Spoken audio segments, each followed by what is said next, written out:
All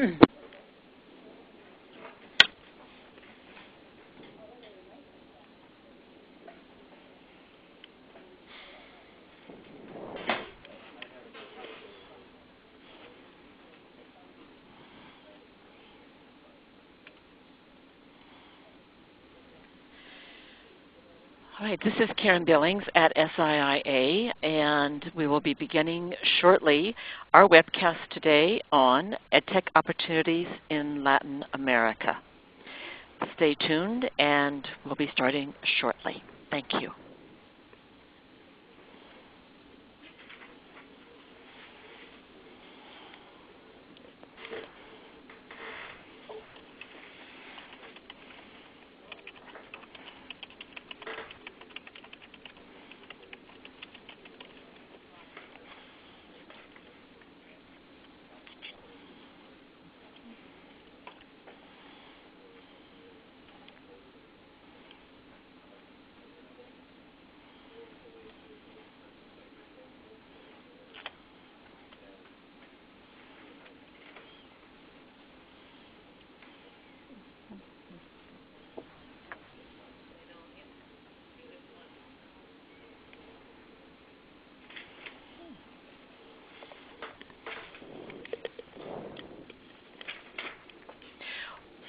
Since my clock says 2 o'clock, I think we'll go ahead and get started, especially because we've got some announcements to make before our speakers start.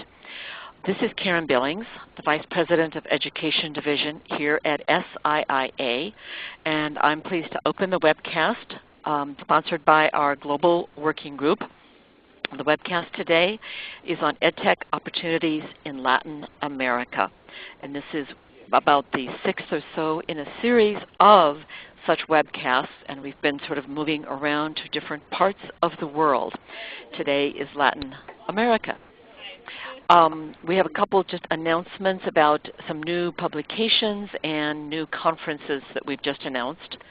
One is the new market survey results on the EdTech industry market for pre-K-12 in the U.S., and it's a very specific document about the amount of revenues that the industry has seen in subject areas and various administrative content categories.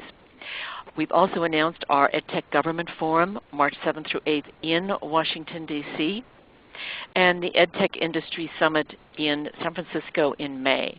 You can go onto our events calendar on the website, siia.net/events, and you'll see the EdTech Government Forum for which you can register, and next week probably for the EdTech Industry Summit.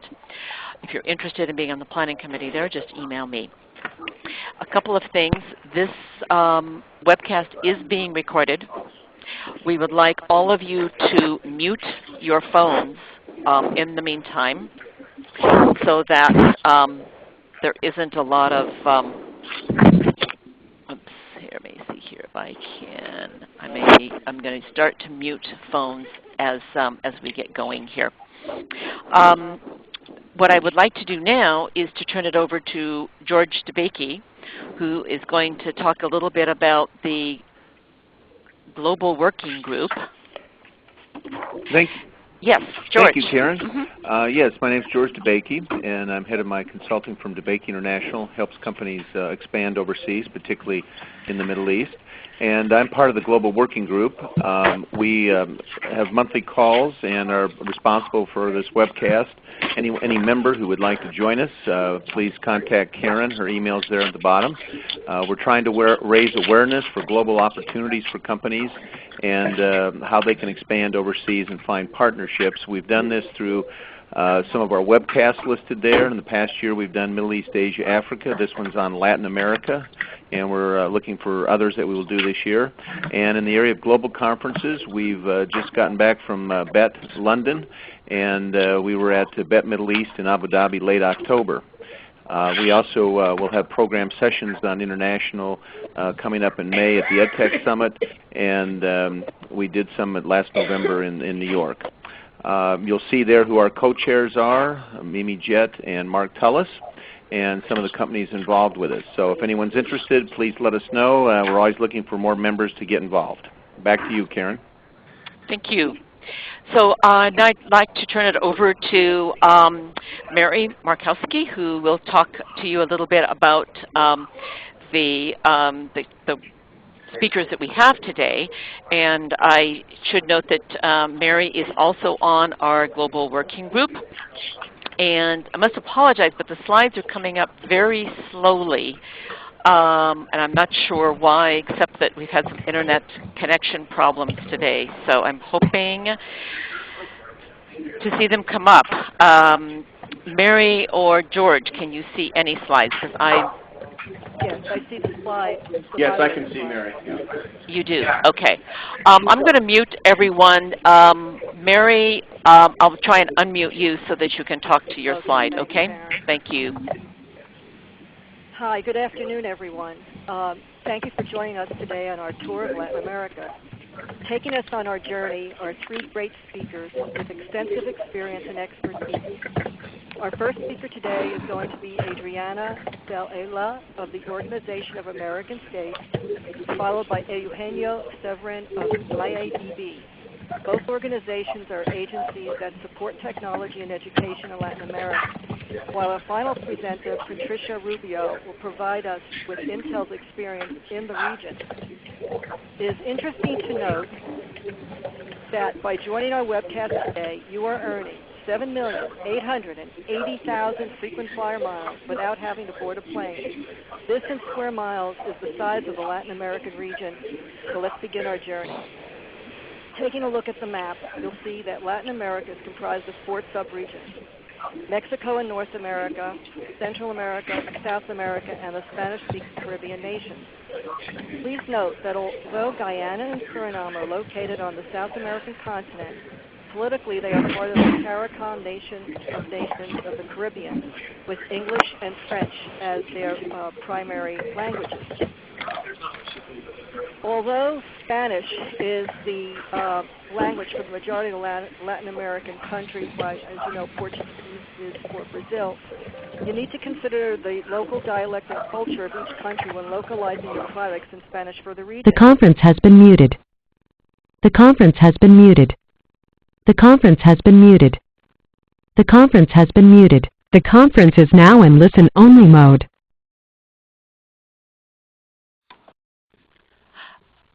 Okay, Mary, can you give me your phone number?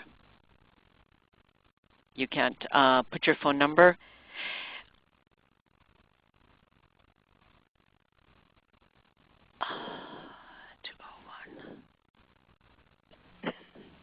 Mary, are you on? I can hear you now, yes. Okay. And we can hear you. So do you want to go ahead and finish? Yes. Mm-hmm. I'll go to that now. Okay, if we take a look, let me go back to the previous screen because I just wanted to note something here before I got muted. The UNESCO Institute of Statistics conducted a survey in 2009. They launched a regional survey of 40 countries in Latin America and the Caribbean to collect data on the use of ICT in education. If you note at the bottom of this slide, you will see the email address that you can write to obtain a copy of this report. I understand from them that they're now just publishing it. If you take a look now, let's take a look at the GDP, and you can see that the GDP of Brazil is 4 to 5 times greater than even the top 4 countries listed here. And if we take a look at the average percentage of the GDP that is spent on education, and if you think about the fact that the average globally is 4.6% of GDP, Costa Rica, Bolivia, and Brazil are greater, where Venezuela, Uruguay, and Peru are at the bottom of this. And this next chart will give you an indication that of what the growth has been in Latin America and the Caribbean for internet use. And you will see that Latin America, Caribbean is now 6th out of 7 of the world regions. I now bring you Adriana of the OAS. Adriana? Hello, Adriana?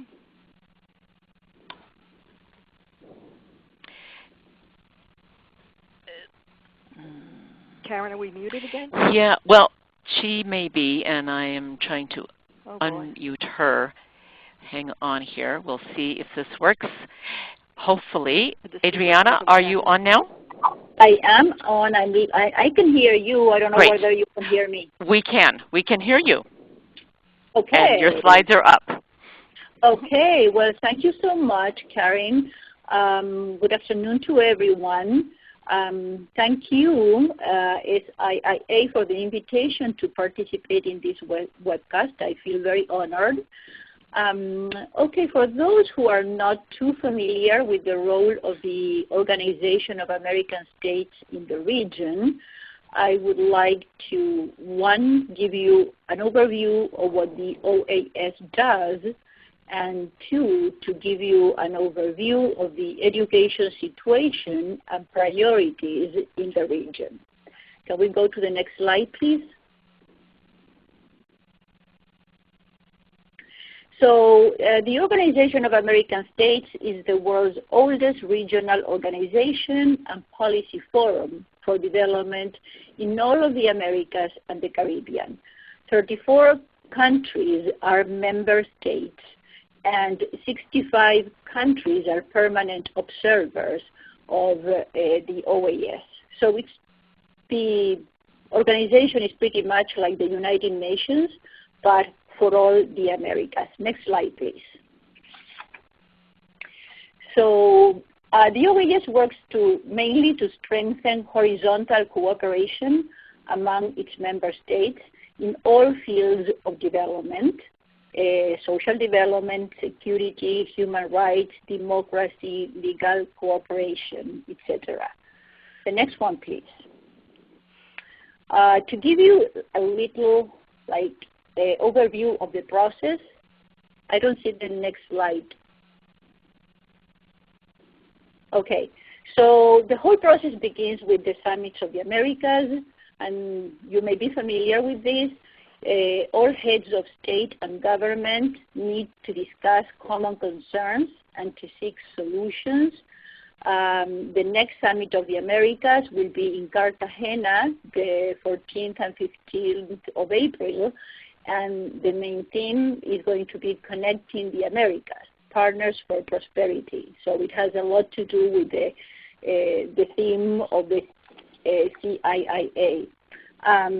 Once the presidents meet every 4 years, after that, the ministerial processes in all areas start. No, still the previous one, please. So all ministers of education in the different areas of development meet every 2 years to just align the priorities in each area and make mandates happen. The ministers of education, for example, meet every 2 years and they state the priorities in education in the region. The next Minister of Education meeting is going to be in Suriname the last week of February 2012.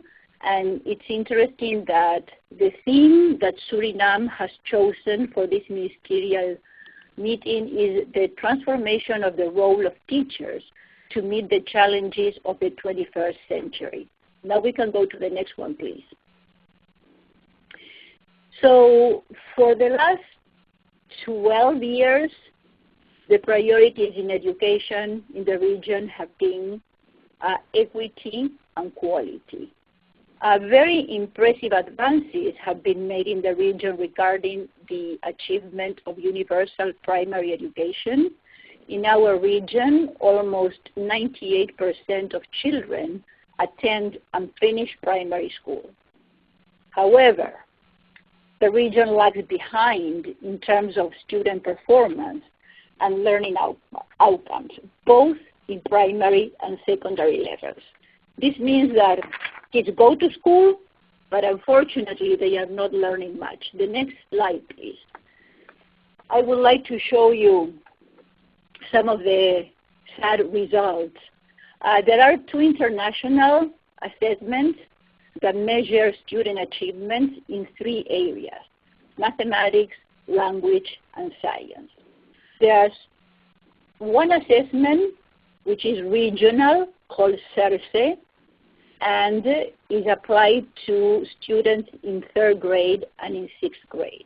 And there's one called PISA, which is global, which is applied to students that are 15 years old.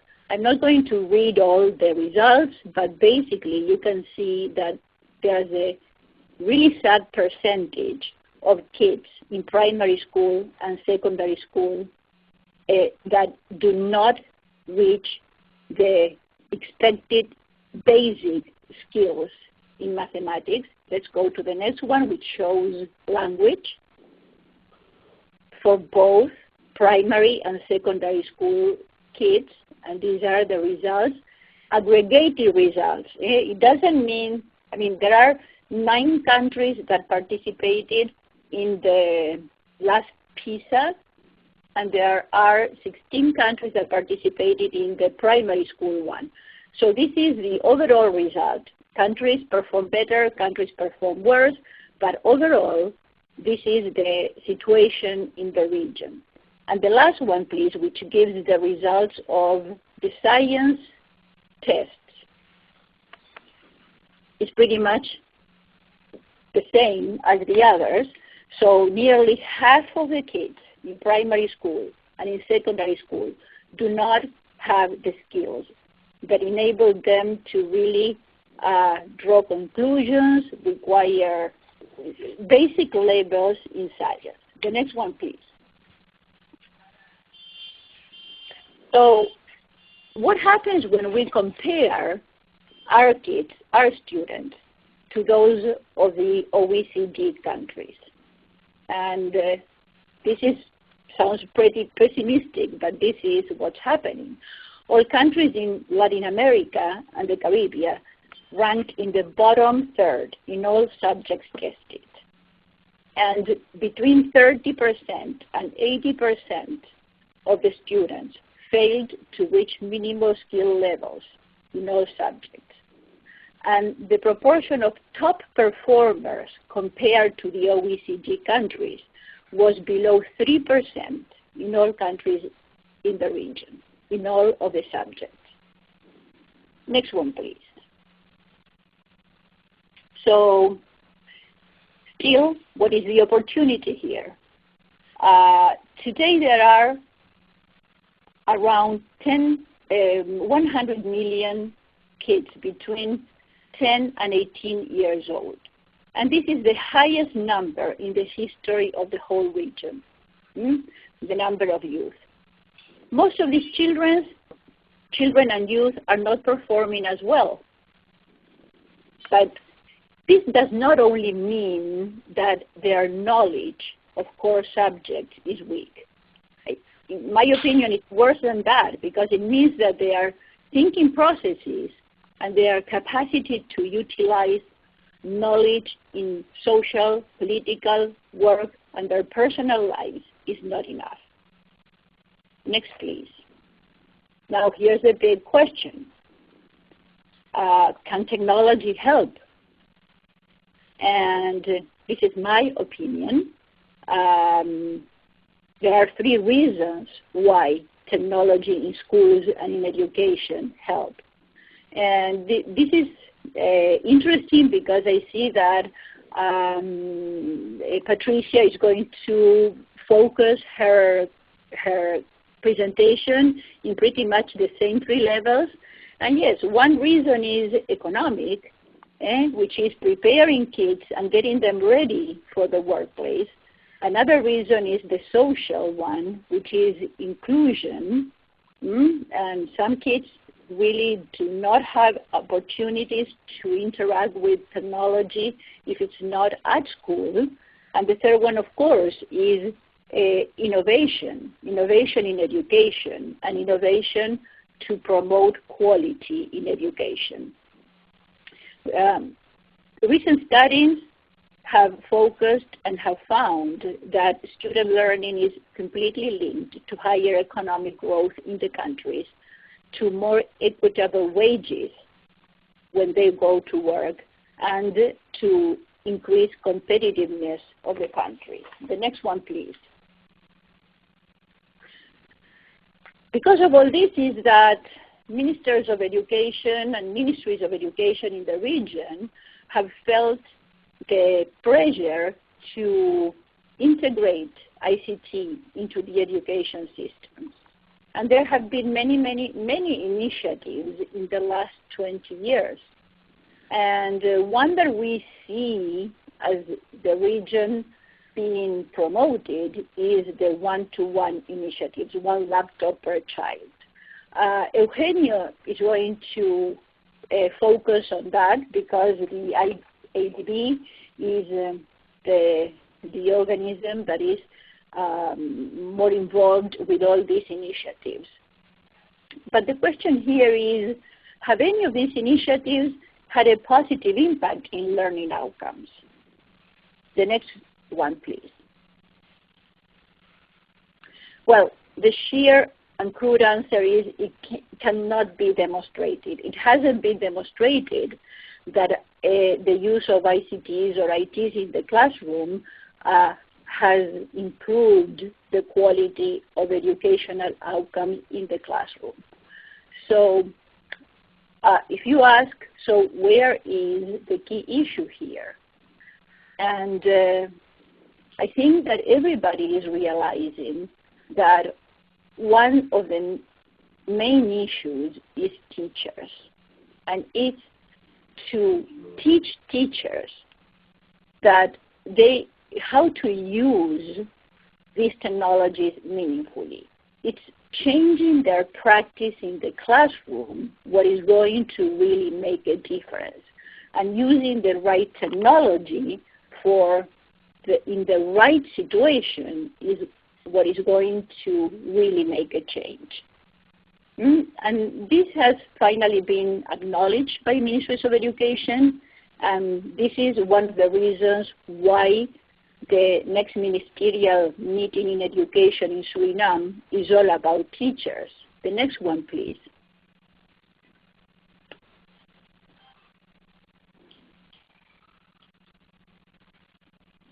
I don't see the next slide yet, but maybe it's my connection.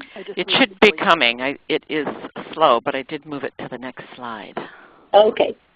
So the OAS and the Department of Education and Culture, that's where I work here at the OAS, is a technical secretariat for all these ministries of education.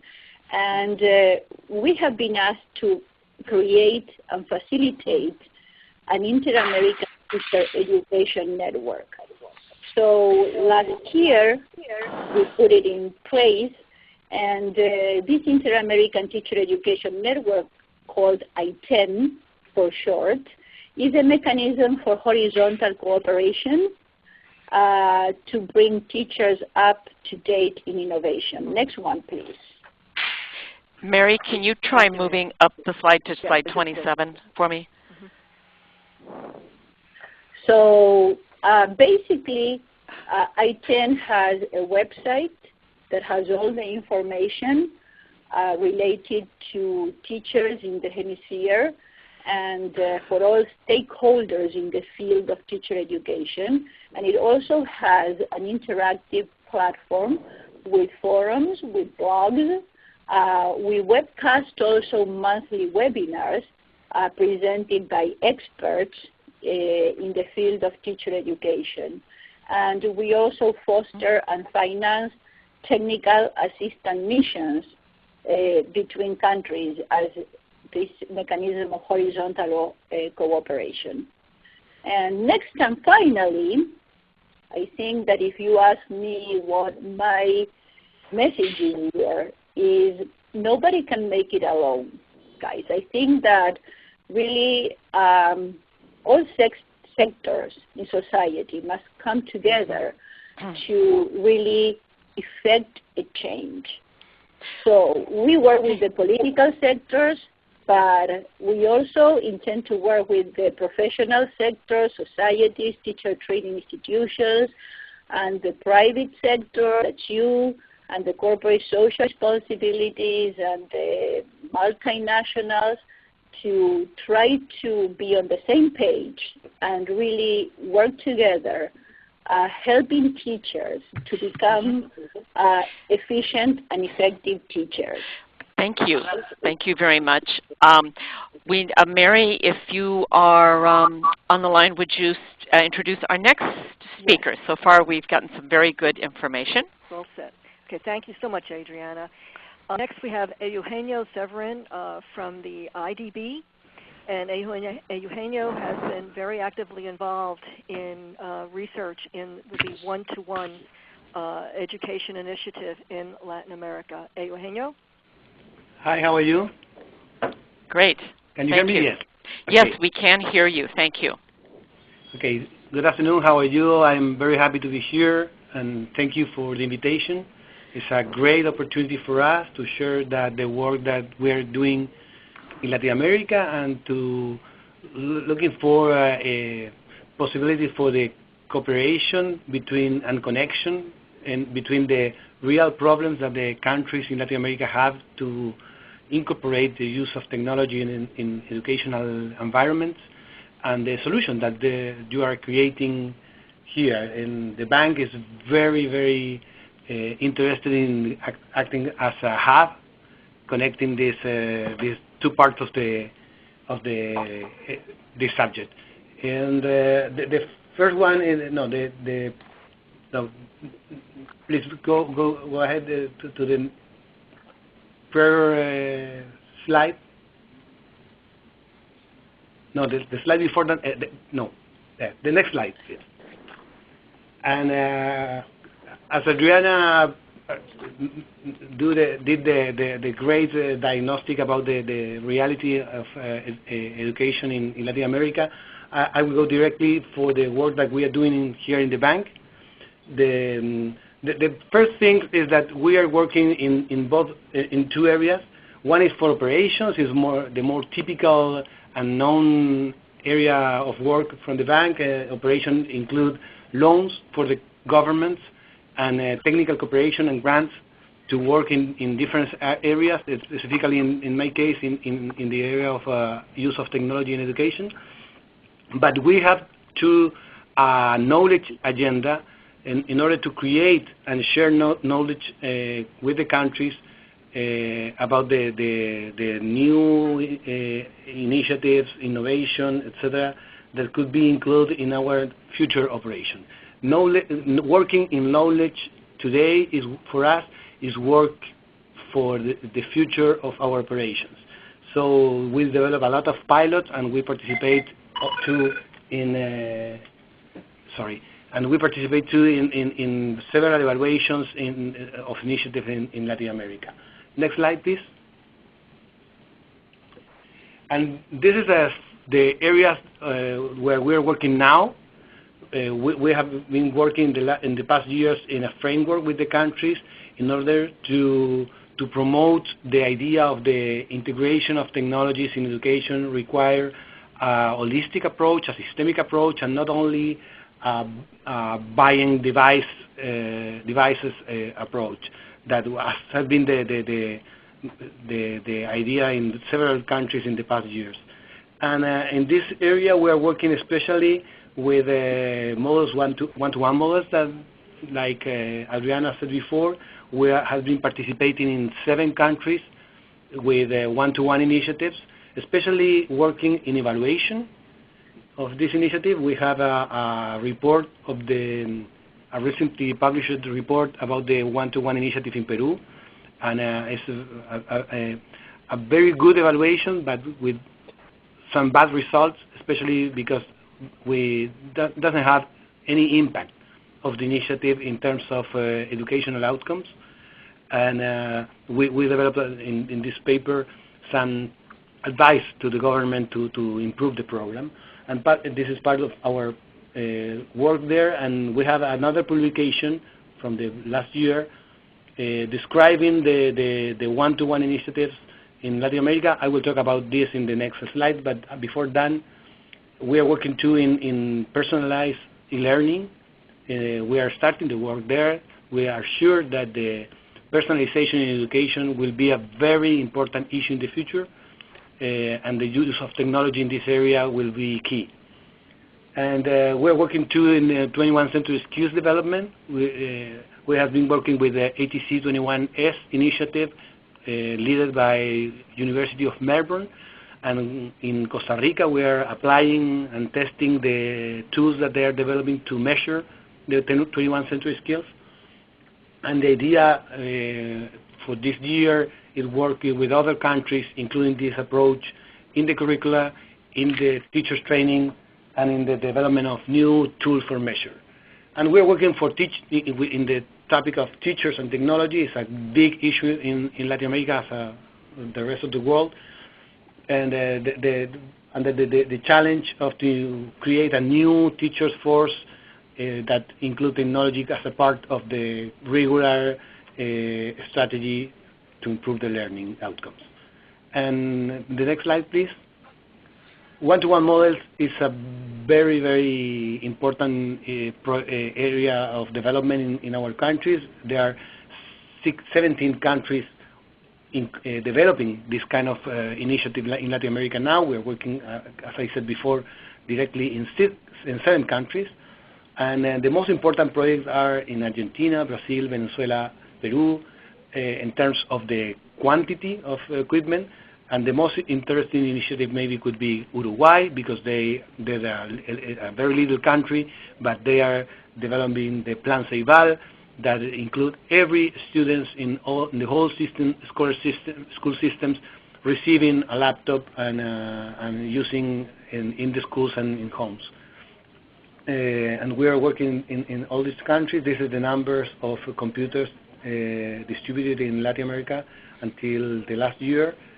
And if you are more interested in this topic, I can share with you the report that we made the past year. And this is, for us, is maybe the only one thing important for us in this area, is that we are working with countries, I think successfully, in order to think about the one-to-one initiative, not only as an initiative to deliver equipment for schools.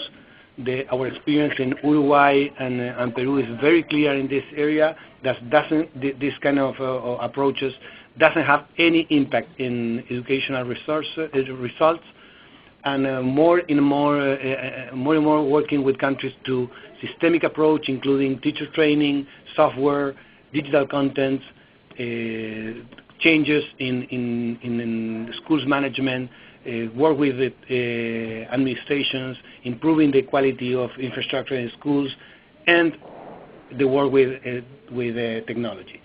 And this kind of approach is very important for us, and we're very happy that several countries are working from this point of view. The next slide, please. Okay, and before we go on, we do have a question, which I think is quite a good one and appropriate at this time.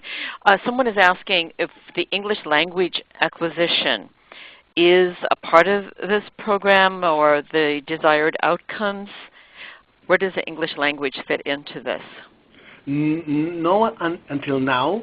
We are working with a program for English as a second language in Costa Rica using computers. It's very interesting, with several companies from the United States.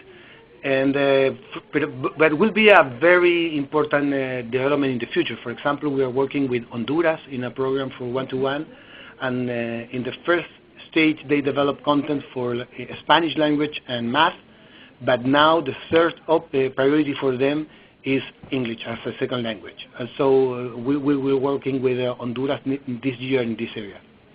Chair, I just take this opportunity to remind everyone that if you do have a question, please write it to us in the chat box and take advantage of having these experts here today to learn as much as you can. Thank you. Okay, your last slide here. Yes, the last word for my presentation today is to say that we are very happy that in our dialogue with Latin American countries, they are starting a more complex way to see this kind of investment, including not only equipment and hardware, including more holistic approach. And for us, will be very important to promote initiatives that propose real solutions for real problems in Latin America. Some of them was presented by Adriana before. We have a lot of problem with young people abandoning schools and secondary education. We have a lot of problem with preschool access, and we have a lot of problem with quality of education for primary education. These are real problems for us. We have a lot of problem with administrative data. The schools in Latin America, or the school systems in Latin America, don't know how many students they have, where are they, where the teachers are, the attendance of the students and teachers, and we are looking for solutions for real problems, and we are very happy to work with you in this area. Okay. Thank you. Thank you. There is one other question, Mary, but I think I'm going to pose it, and it can be one of the first ones that we have, although I know that I think that Patricia, our next speaker, is going to be addressing it as well. But Patricia, as you go through your slides, people are asking about some examples of how a one-to-one is actually being used in the classroom. So I think as you can answer it, that would be fine. Otherwise, we can wait until the end. Mary, I'm going to ask you to introduce our next speaker. Yes, and thank you so much, Eugenio. Now that we have heard from Adriana and Eugenio in terms of what is happening in the region from the agency's perspectives, I now introduce to you Patricia Ribeiro, who is from the Intel Corporation, and she will share with you her experience. As a matter of fact, she is located right now in Mexico as we speak, in terms of bringing Intel and these projects into the region. Patricia? Patricia? She may still be on mute, but she's not on mute at this end. Hopefully. She was on. Yeah.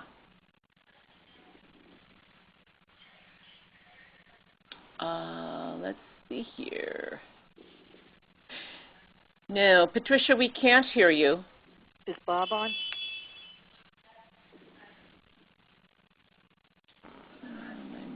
Six.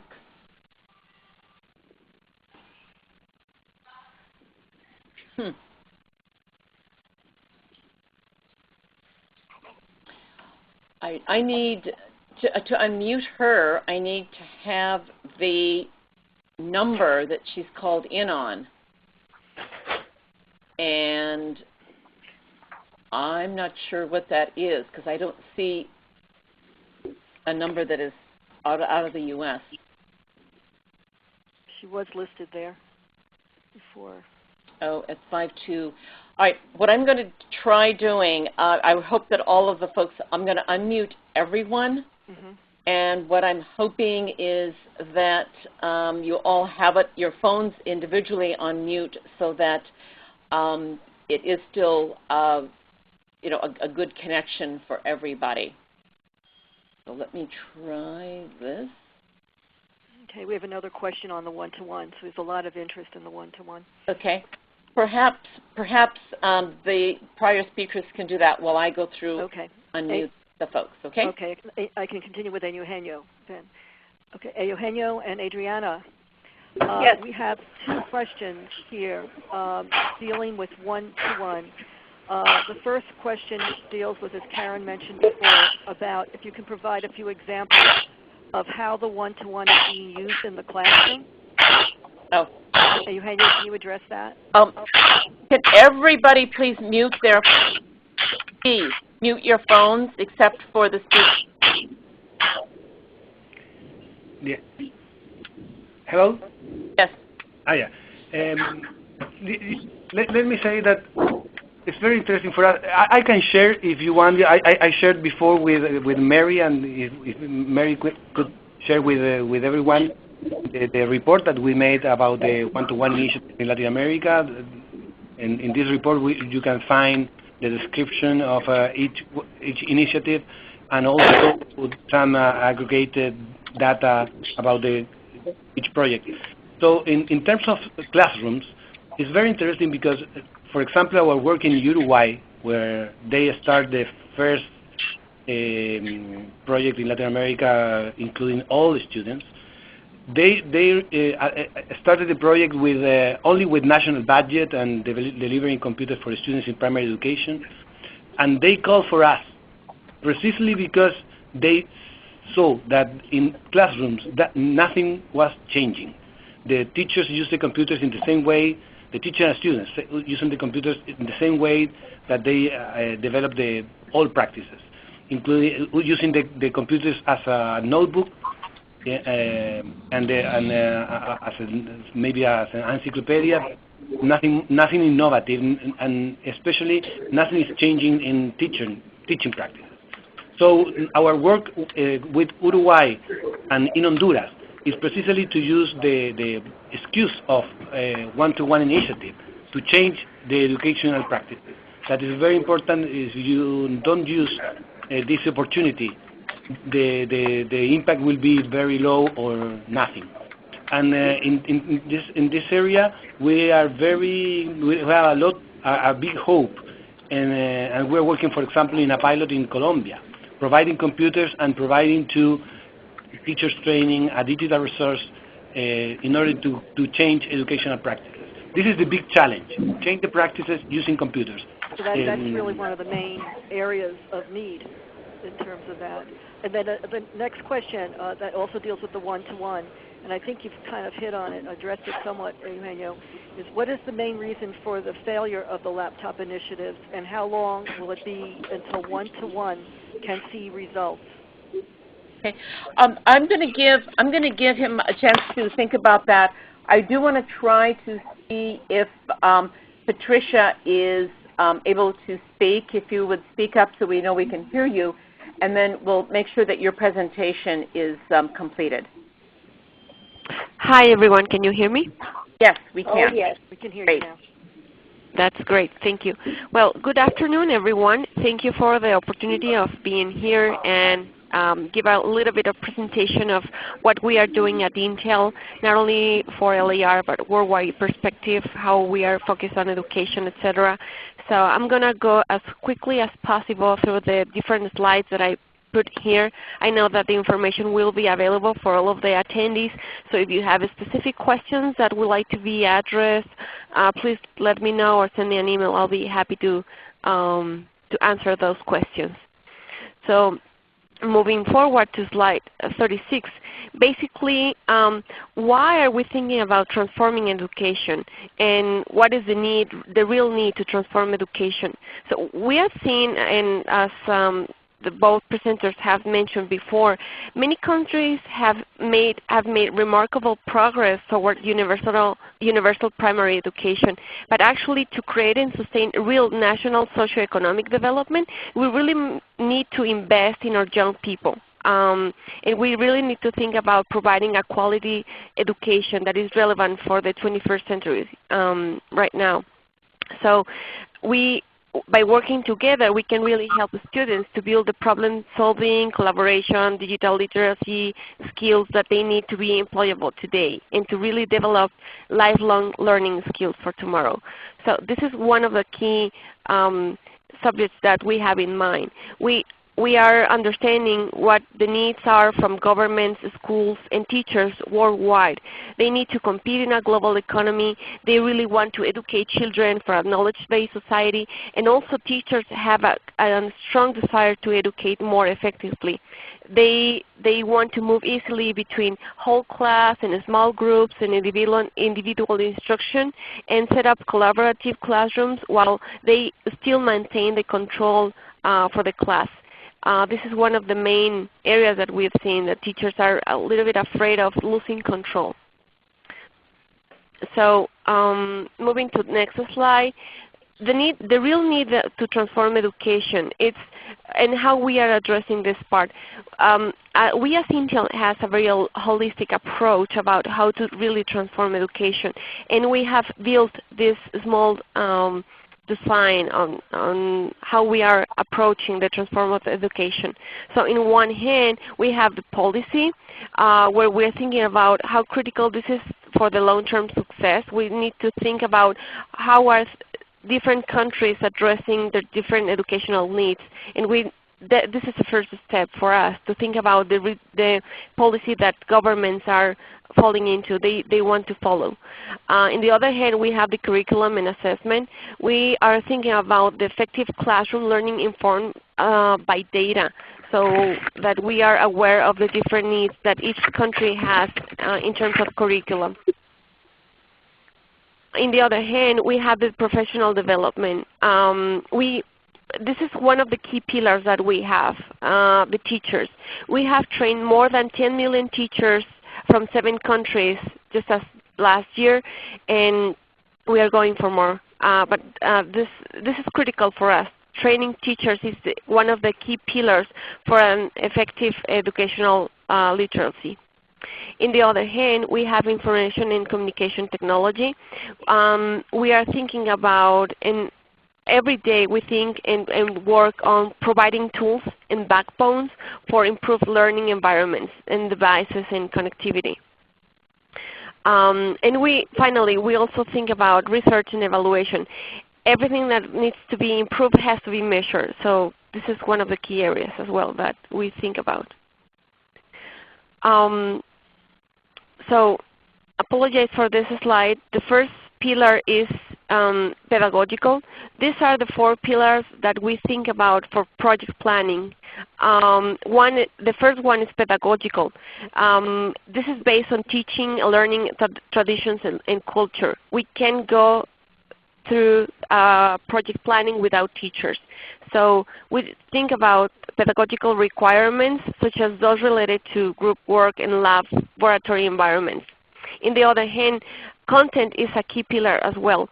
We cannot provide devices and hardware without a content that is really local and that it fulfills the needs that current students and teachers have in classroom today.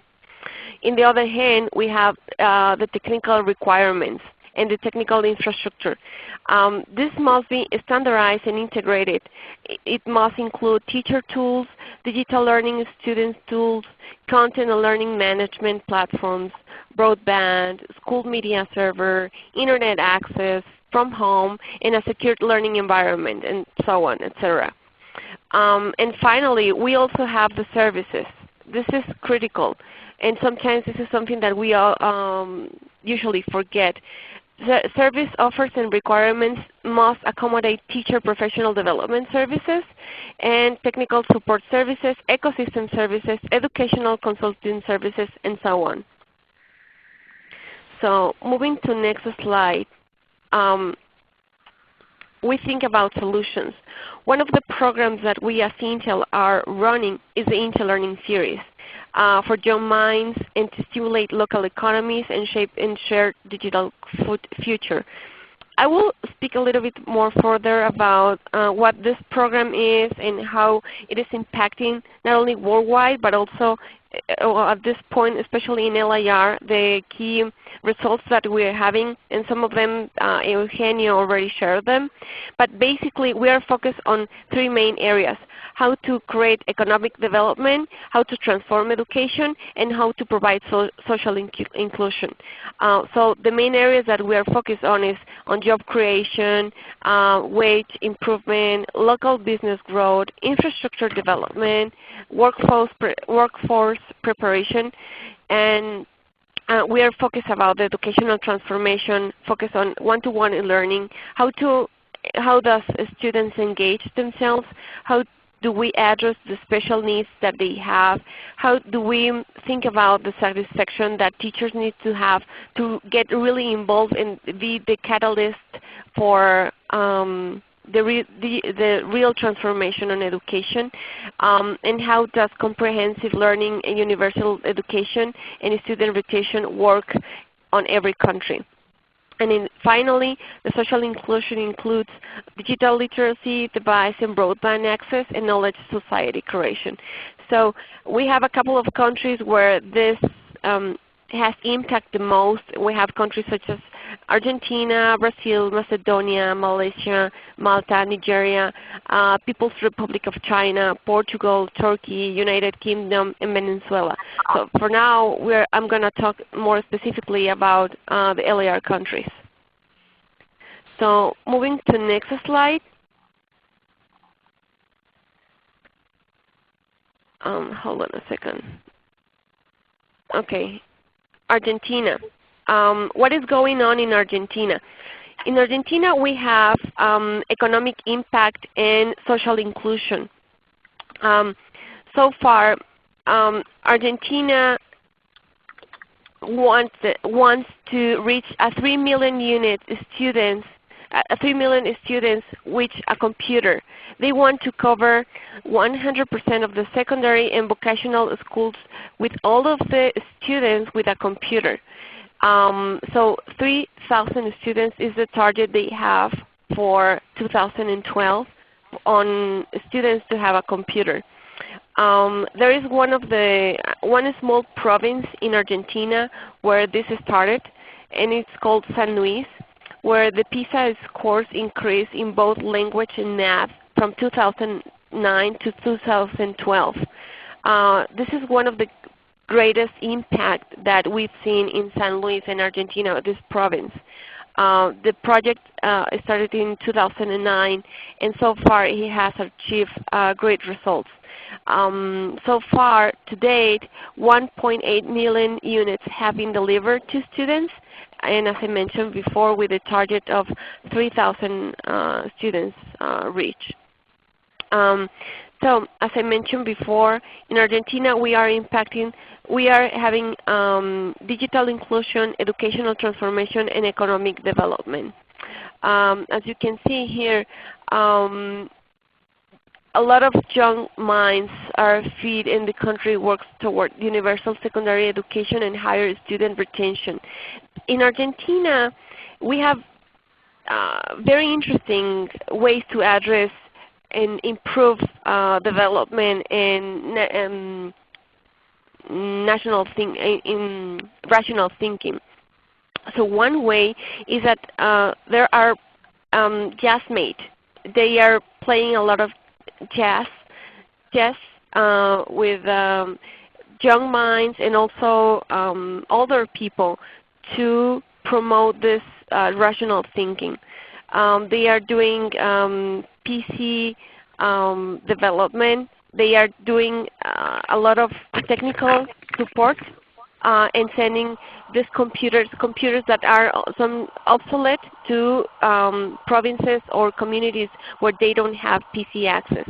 So in Argentina is one of the best examples that we have for one-to-one learning at schools, mainly on secondary areas. I'm sorry, I'm going to go faster as we are going late. So another example that we have is Piraí. Piraí, in Brazil we have UCA, ProUCA, and Piraí. In Brazil we have developed more than 500 classmate PCs. We have delivered more than 500,000 classmate PCs. This is one of the places where we have more impact, a very strong value proposition. Both in Argentina and in Brazil, both countries have decided to go open source. So this is important mainly for the audience.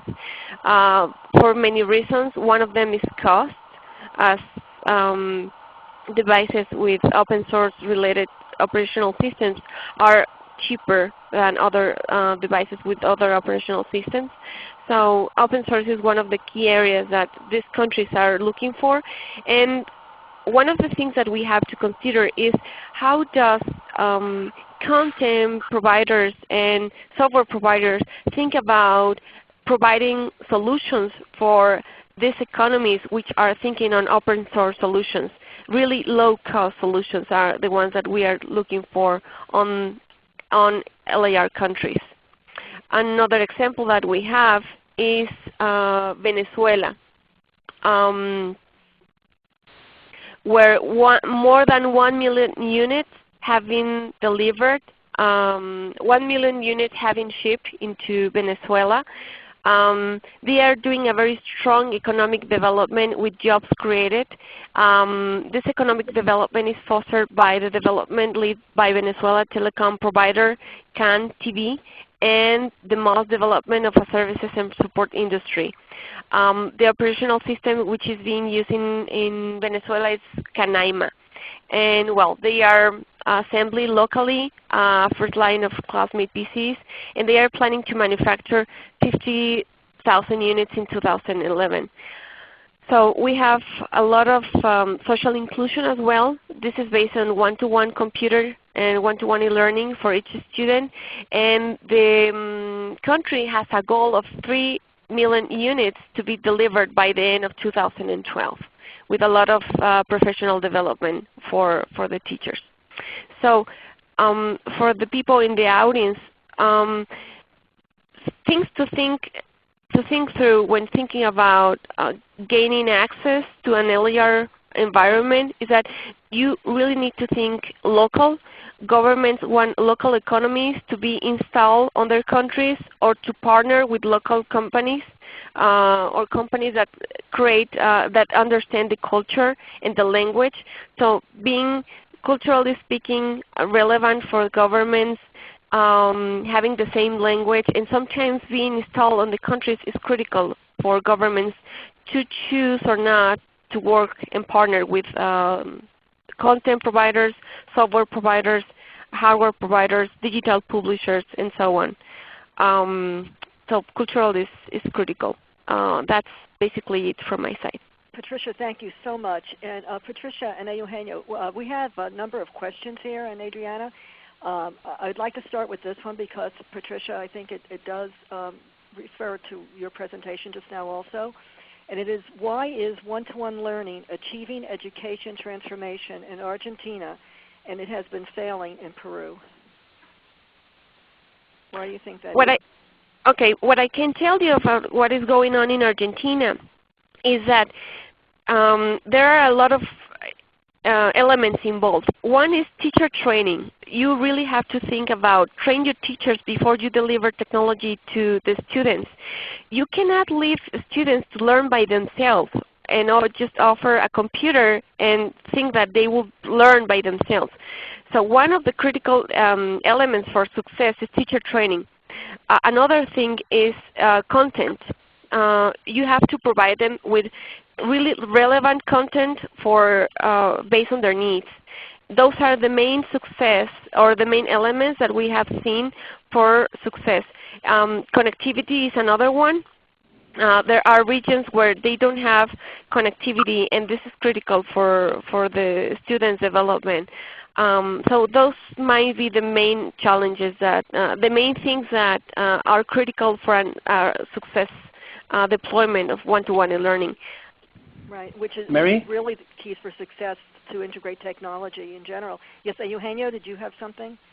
Yes, I have a little bit different approach because I'm sure that Argentina have a lot more better conditions to successful than Peruvian initiative, because as Patricia said, they include in the planning of the initiative the connectivity, the teacher training, the digital resources.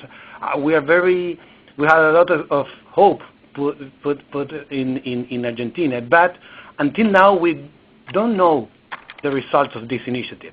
There are any evaluation of educational results from Argentina. So we hope that we will have a better results in Argentina because they are doing the things well, better than Peru.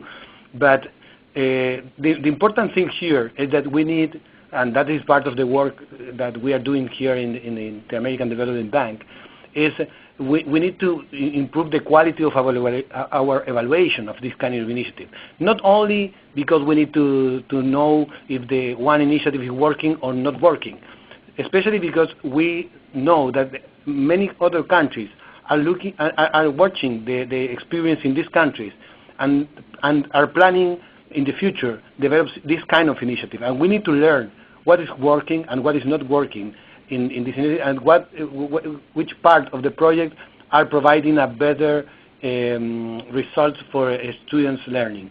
So you want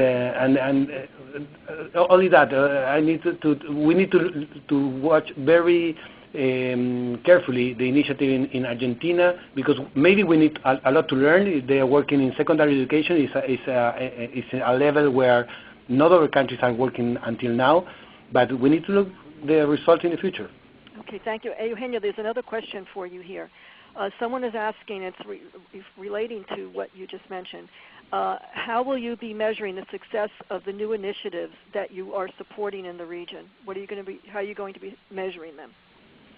Well, very interesting question, because our work, for sure, in the long term, we need to prove that the use of technology can change the educational practices and especially can improve the educational results, measure it in terms of math, language, English, and other tests. But that requires a long term, because as you know, in education, all the changes are very slow. So in short term, we are working with several indicators to know that what is happening in schools. We are working with class observations to know about the teacher practices. We are working with surveys with the students, teachers, families, and managers in order to know about the expectation, about the kind of use they're doing, the kind of the changes that they are developing in their own practices. And we're working too with some critical thinking test or creativity test in order to know which kind of impact is having in schools and students. So we need to wait a little bit to see educational results in terms of traditional testing. So you're using a variety of assessment tools then to look at different areas.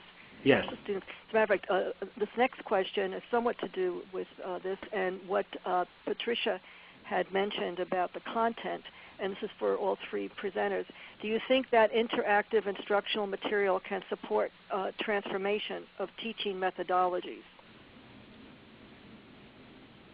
What do you think? Do you think interactive instructional material can Sure, I'm pretty sure about that, especially because in Latin America, we mentioned before, we have a big problem with the quality of the teachers.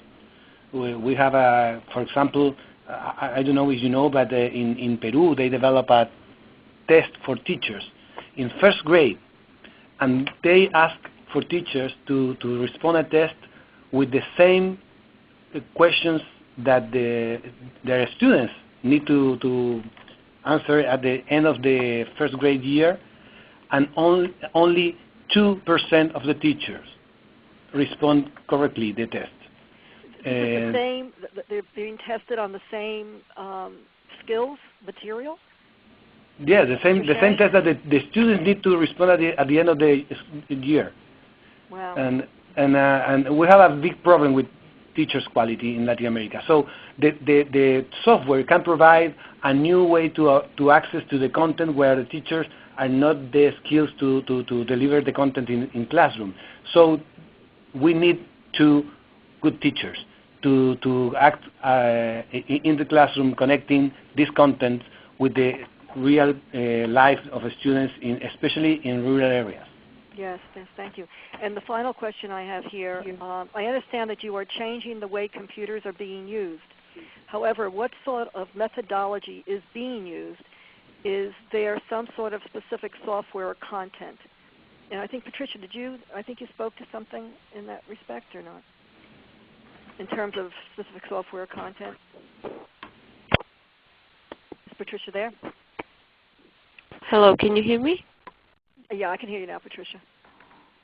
Yes, content is critical, and it has to be locally relevant. Otherwise, not even teachers or students will use it. And also, it has to be according to the programs and initiatives that each government follows. Some of them are defined by the UNESCO. The UNESCO marks the path for what kind of programs and each educational level has to follow. So this content has to be locally relevant, and even better if the content is created locally as well.